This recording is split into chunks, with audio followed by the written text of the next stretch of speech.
coffee creamer. They're really more like sweetened oil mixes. Take, for example, a shelf-stable version like this. The first ingredient here is corn syrup followed by hydrogenated vegetable oil. That's essentially trans fat. All right, so this is a perfect video for how to spot misinformation 101. So right off the bat, he's saying that hydrogenated vegetable oil is essentially trans fat.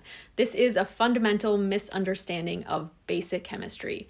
Hydrogenated oils are actually fully saturated, so they cannot be in the trans configuration. All right, so fully hydrogenated oils are saturated, so there are no double bonds.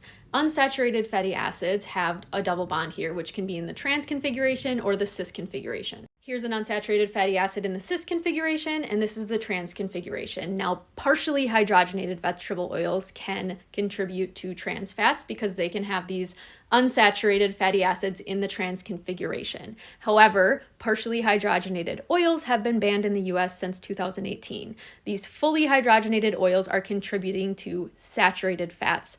They are not essentially trans fats because they are fully saturated.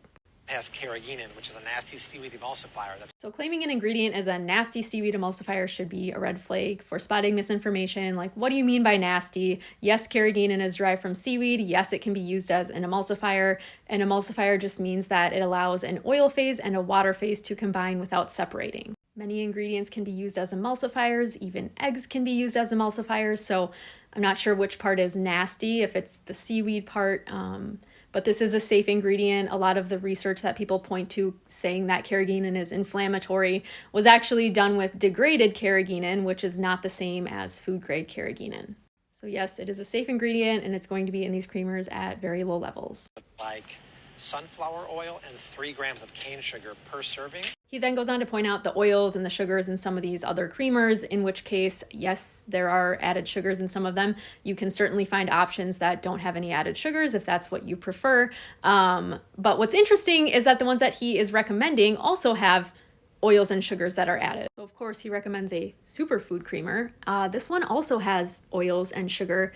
Actually, 1 gram of sugar in a 2 gram serving. This is 50% sugar. Not saying this is bad, but if this is his reasoning to say the other ones are bad, how can you be recommending this one? It doesn't make any sense. Oh, that's right, because it's superfood. Also just wanted to point out the irony of an ingredient derived from algae and the one that he's recommending when he's calling carrageenan a nasty seaweed ingredient. By the way, this one is $17.95 for 16 ounces, while the Coffee Mate one is $6.29 for 22 ounces. And look, the nutrition isn't much different. The Coffee Mate one actually has less sugar than this superfood one. This other one he's recommending also has gums and emulsifiers. They're not bad things, but that was the whole reason why he was saying these other ones are bad. Buy what you prefer and what's affordable, and stop listening to people scaring you about perfectly safe foods.